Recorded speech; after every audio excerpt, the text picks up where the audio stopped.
جنید بھائی بچپن کی کچھ باتیں سنا ہے کہ امیر علیہ سنت کی آواز ماموں جان کے ذریعے آپ کے کانوں میں پہنچتی رہی، یہ کیا واقعہ تھا؟ اور میں چھوٹے تھے، ہم لوگ بچپن میں اپنی نانی کے گھر جاتے تھے. ہمارے ماموں ہم سے جو انٹروڈیوس کروایا دعوت اسلامی کو، امیر علیہ سنت کو، یہ ہمارے ماموں نے کروایا.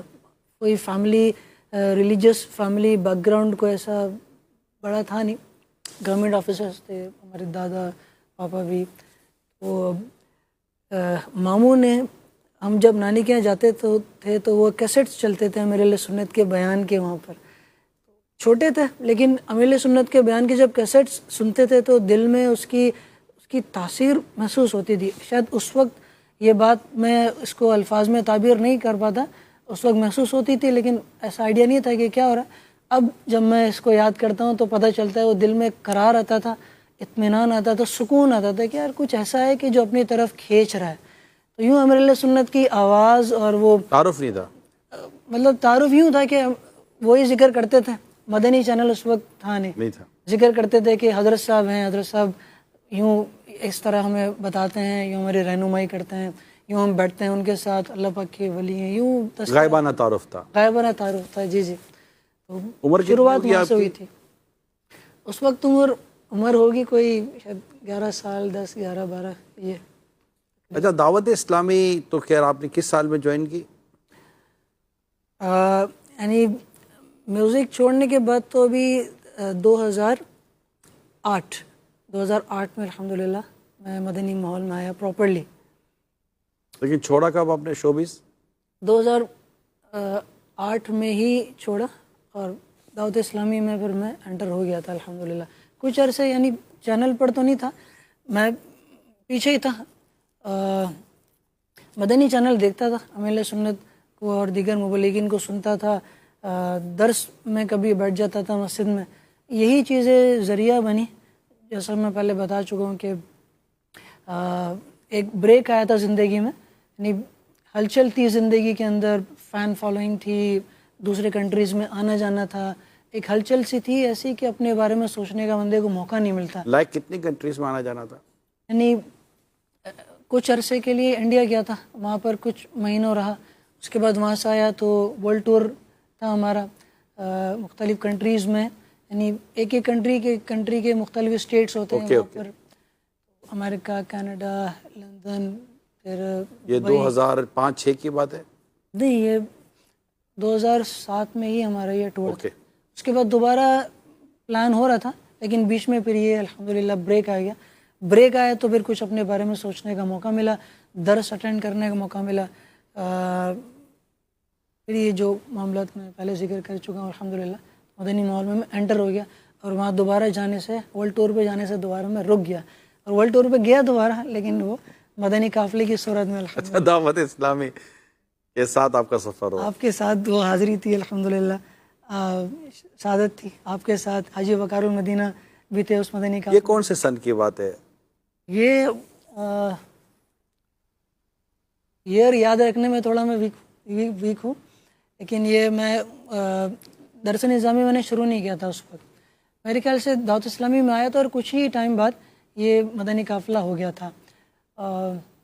2000 مدنی چینل شروع ہو چکا تھا، مدنی چینل شروع ہو گیا تھا. کیونکہ اصل میں مدنی چینل پر ایک پروگرام آتا تھا مدنی بہار ہیں ہمارے اسلامی بھائیوں کے مدنی ماحول میں آنے کے تعلق سے. تو مجھے تعارف نہیں تھا جنید شیخ بھائی کا، تو مجھے وہ ہمارے اکبر حسین بھائی اور دیگر 2-4 میرے ساتھی تھے، تو انہوں نے کہا کہ یار وہ جنید شیخ بھائی ہیں، ان کو لائیں نا آپ. میں کہا کون جنید شیخ بھائی؟ تو مجھے نہیں جانتا تھا کہ جنید شیخ بھائی کون. یہ دعوت اسلامی میں آ چکے تھے اللہ کا سطح پر شاید آپ؟ جی پیچھے تھے، پہلے پیچھے تھے، اب یہی آپ کا مزاج ہے. اچھا، یہ ایک دیکھا ہے آپ کو. تو میں کہا وہ کون جنید شیخ؟ تو پھر انہوں نے مجھے ان کی جنید شیخ کے بارے میں، ان کا بیک گراؤنڈ اور ان کی ہسٹری بیان کی، بھائی یوں آئے. تو میں کہا یار یہ تو ایک مطلب کہ بہت اچھی چیز ہے. پھر آپ کے ساتھ ایک پروگرام ہوا تھا مدنی چینل کا، اور اس میں پھر آپ کا سارا بیک گراؤنڈ ہوا تھا. پھر آپ کو مدنی مذاکرے میں بھی آپ کا ایک بیک گراؤنڈ بیان ہوا تھا. یہ ساری چیزیں پھر اس وقت ہوئی تھی، وہ مدنی چینل آ چکا تھا. اس کے بعد پھر شاید بیرون ملک دعوت اسلامی کے حوالے سفر ہوا. جی بالکل تو یہ اس کے بعد ہی ہوا ہوگا ڈیفینیٹلی، کیونکہ 2000 شاید 9 میں مدنی چینل آیا ہے. جب میں آیا تھا اس وقت انڈسٹری چھوڑ کر جب آیا تھا دعوت اسلامی میں، تو اس وقت تو مدنی چینل آ چکا تھا. پھر کچھ ٹائم جیسے آپ نے 8-9 کی بات ہے. جی اس کے بعد سفر، تو وہ سفر کہاں تھا؟ وہ سفر ایسٹ افریقہ کا تھا. ایسٹ افریقہ کے ڈفرینٹ اسٹیٹس میں سفر تھا. پھر یو اے ای کا بھی تھا. اور وہاں کی بھی بڑی کچھ یادیں اچھی، ایک روحانی زبردست، کیونکہ تبلیغ، دین کی تبلیغ کے لیے سفر تھا، مدنی قافلہ یہ تھا. پہلا سفر تھا، یعنی یوں سمجھیے کہ ایک آؤٹ آف پاکستان راہ خدا میں، جی یہ کہہ سکتے ہیں ہم. جی جی جی یعنی آؤٹ آف کنٹری مدنی قافلہ یہ پہلا تھا ہمارا راہ خدا میں جو سفر تھا. تو اللہ کی رحمت سے اس سفر کی یعنی جو روحانیت تھی، جو برکتیں تھی، وہ میں بڑے واضح طور پر محسوس کرتا تھا. الحمدللہ یوں ایسا لگتا تھا کہ کسی اور جہان میں ہم آ گئے. اللہ کی رحمت سے وہاں پہ بڑے اچھے واقعات بھی ہوئے. یعنی دنیاوی طور پہ جو بڑی سے بڑی جگہیں ہیں وہاں پر جا کے بھی ہم نے مختلف جگہوں پر جا کے ہم نے نیکی کی دعوت دی لوگوں کو.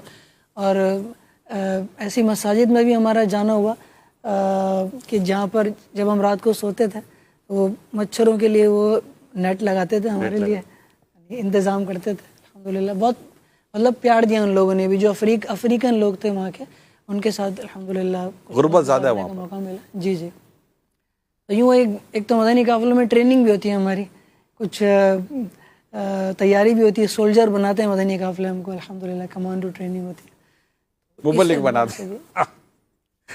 بھائی یہ بات کہاں کے کہاں نکل جاتی ہے.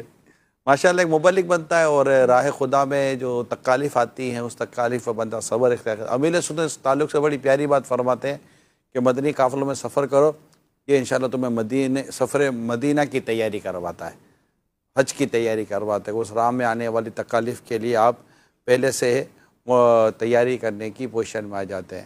بات چونکہ چلی رہی ہے اوورسیز سفر کی، تو اس کے تعلق سے کیا یادگار ہیں آپ کے پاس؟ پھر میں آپ کے گھر کی طرف